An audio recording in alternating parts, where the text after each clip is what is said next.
चिड़िया आसमान में चहलकदमी करती, करतब दिखलाती, मंडराती, इठलाती चिड़िया अपने उड़ने का विमान छोड़कर उतरती है जमीन पर और चुनती है अपने छोटे चोंच नन्हे पंजों में भर भर कर घास, फूस और तिनके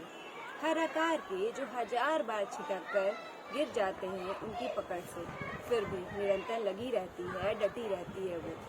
पूरे लगन से धैर्यवान होकर और एक एक कर सजाती है वो बड़े सटीक बारीक तरीके से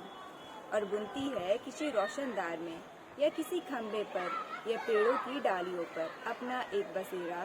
घोंसला बनाकर, जिसमें महफूज रख सके वो उनके अंडे, उनका भविष्य आंधी, चील, बाजों के डर से। अपनी थकी उड़ान लेकर अपने घोंसलों में सूरज डूबने के बाद ताकि जारी रख सके वो अपनी उड़ान अगले दिन सूरज उगने से पहले।